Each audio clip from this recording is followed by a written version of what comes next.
Chers frères et sœurs, le mot d'ordre est clair. Au seuil de cet Avent, nous sommes invités à veiller. Il y a des sens multiples à ce mot, qui sont proches, mais ne désignent pas nécessairement exactement les mêmes réalités. Il y a le veilleur de nuit, le soldat qui monte la garde, ou celui qui est chargé de la sécurité pendant que tout le monde dort. Il reste éveillé. Il y a les moines qui se lèvent la nuit et qui prient, les adorateurs aussi, dans la paroisse de Rambouillet et plein d'autres, qui sont éveillés pendant que les autres dorment et qui font monter une louange vers le Seigneur. C'est extraordinaire de penser que l'Église, au cœur de notre monde, sans cesse, à tout moment, est une voix qui monte pour la louange du Seigneur. C'est profondément notre vocation, c'est pour cela que nous avons été créés, chacune d'entre nous, faire monter une louange vers le Seigneur. C'est ce qui nous occupera tout au long de l'éternité. Alors il faut veiller, mais ce n'est pas facile. Je pense aux apôtres Pierre, Jacques et Jean qui se font reprendre par Jésus le soir du jeudi saint. Vous n'avez pas pu veiller, même pas une heure. C'est difficile d'être éveillé au bon moment. Voilà l'effort qui nous est demandé. Et peut-être nous pouvons prendre la Vierge Marie comme modèle, elle qui sans cesse, à tout moment, méditait les paroles de son Fils dans son cœur, sans cesse en éveil pour accueillir cette parole et faire monter sa louange vers Dieu. Mais le veilleur, c'est aussi celui, comme la Vierge Marie, qui est attentif à ce qu'elle voit, à ce qu'elle entend, à ce qui se passe. Voilà une autre dimension de l'appel qui nous est adressé. Être attentif au monde qui nous entoure.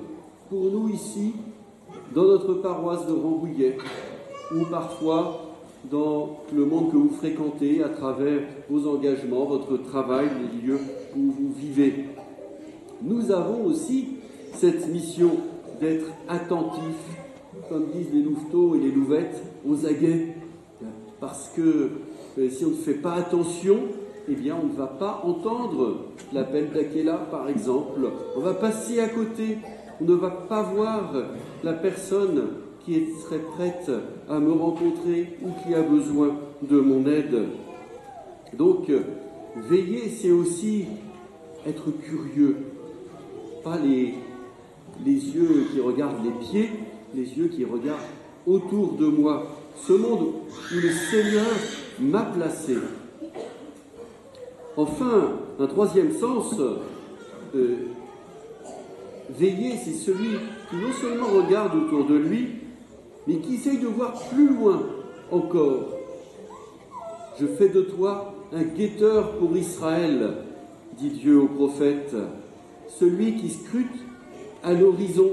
Seran, que vois-tu venir? On essaye d'aller au-delà de ce qui est évident, d'être le premier à voir, de guetter les signes de la venue du messager, pour nous, les signes de la venue du Seigneur. Si je suis attentif autour de moi, ce n'est pas simplement pour savoir ce qui se passe, mais c'est aussi pour comprendre jusqu'où on va pouvoir aller, pour comprendre où le Seigneur est présent dans une situation difficile, parce qu'il est le Seigneur qui souffre avec ceux qui souffrent, dans une situation heureuse, parce qu'il y a des merveilles de la foi qui sont à voir, ou simplement à faire fructifier. Alors, chers frères et sœurs, j'aimerais vraiment que, au cœur de la paroisse, chacune d'entre vous soit ce veilleur, ce guetteur, celui qui porte sans cesse toute chose dans son cœur et dans sa prière, quitte à y consacrer du temps et parfois les meilleures heures, mais celui aussi qui est attentif autour de lui. Vous avez tous des collègues, vous avez tous des voisins, les connaissez-vous? Leur avez-vous parlé? Savez-vous quelles sont leurs attentes? Quelles sont leurs difficultés? Comment mon témoignage de vie chrétienne peut les rejoindre?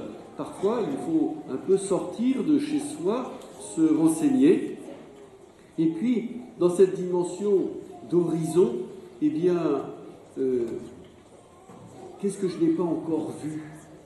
Peut-être que je me contente de mes petites habitudes, j'ai mes bonnes œuvres, voilà, la vieille voisine, bon, dont je prends soin, mais celle de droite, mais celle de gauche, je ne la connais pas, bon, bah tant pis. Ou parfois, bah, je ne traverse pas la rue, je ne sais pas. En tout cas, il y a sûrement pour nous un appel à aller plus loin, à veiller plus loin, parce que c'est le Seigneur qui nous envoie pour cela. Ne soyez pas inquiets de ce que vous aurez à dire, a-t-il dit à ses apôtres. On ne peut pas se contenter du monde où je suis dans ma zone de confort, comme on dit, mais véritablement saisissons cette parole comme un appel à aller plus loin, un appel à découvrir cette joie profonde de l'avant. Je veille parce que le Seigneur vient. Amen.